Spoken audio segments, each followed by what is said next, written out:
Hi, மதியானம் கொஞ்ச நேரம் ரெஸ்ட் எடுத்துகிட்டு டிவி ப்ரோக்ராமும் பார்த்துட்டு ஈவினிங் ரொட்டீனை ஸ்டார்ட் பண்ணியாச்சு. வாசல் பெருக்கி கோலம் போட்டாச்சு. மேகமூட்டமாக தான் இருந்தது.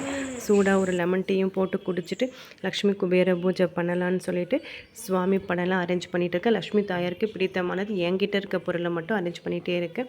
சங்கு, அப்புறம் கோமதி சக்கர மரம் இருக்குது என்கிட்ட. குபேரர் பாட்டோட இருக்குது, குபேரர் சிலையும் இருக்குது. எல்லாமே அரேஞ்ச் பண்ணிவிட்டு சுவாமிக்கு பிடித்தமானது பூவெல்லாம் போட்டுட்டு தாமரை பூவுமே ஹஸ்பண்ட் வாங்கிட்டு வந்துட்டு இருந்தார். பூவுமே பசங்கக்கிட்ட கொடுத்து விரிக்கிறதுக்காக கொடுத்துருக்கேன். ஒரு மனையில் தாங்க, நான் தரையில் போடலை, மனையில் தாங்க. லக்ஷ்மி எந்திர கோலம் தான். அரிசி மாவில் நம்பர் போட்டுகிட்டே இருக்கேன். குங்குமத்தால் அவுட்லைன் போட்டுட்டு ஸ்ரீன்றது மஞ்சளால் போட்டுட்டு அரேஞ்ச் பண்ணியாச்சு.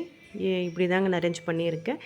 நெய்யில் விளக்கு போட்டுட்டு அந்த நம்பரில் ₹1 காயின் வச்சுருக்கேன், பூ வச்சுருக்கேன்.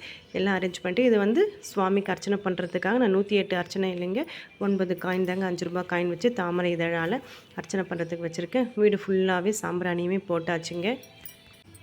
தாமரை பூவுமே விரிச்சாச்சு, பசங்க விரித்து எடுத்துட்டாங்க. மலர்ந்த பூவாக ஆயிடுச்சு. வீடு ஃபுல்லாக விளக்கும் ஏற்றியாச்சு. அடுத்து இந்த பக்கம் ஒரு குபேரர் சில பெருசு, அவருமே அரேஞ்ச் பண்ணிவிட்டு நல்லா தெய்வீகமாக இருந்தது. அர்ச்சனை லக்ஷ்மி 108 அர்ச்சனை சொல்லிவிட்டு அதுக்கப்புறம் குபேரன் 108 அர்ச்சனை சொல்லிவிட்டு குபேராய நமக தனபதியே நமகன்னு சொல்லிட்டு நம்ம எடுத்து வச்சுருந்த தாமரை இதழில் தாங்க அர்ச்சனை பண்ணணும்.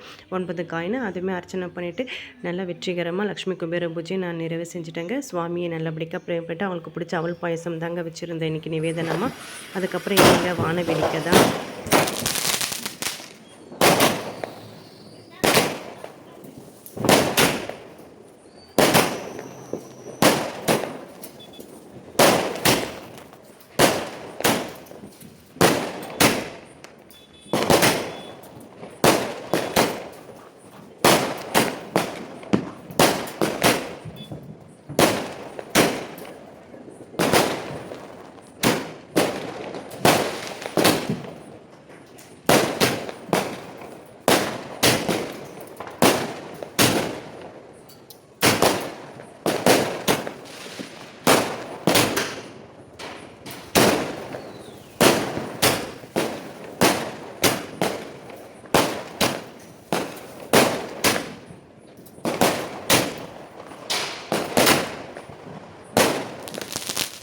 மத்தாப்பு, புஸ்வானம், சங்கு சக்கரம் எல்லாமே வெளியே ஃபேமிலியாக கொடுத்து என்ஜாய் பண்ணிவிட்டு நாங்களுமே வீட்டுக்குள்ளே வந்தாச்சுங்க 9 மணிக்கு. இப்படி தாங்க இன்றைக்கி எங்கள் வீட்டு தீபாவளி போச்சு. நீங்கள் உங்கள் வீட்டு தீபாவளி எப்படி கொண்டாடினீங்க கமெண்ட்டில் சொல்லுங்கள்.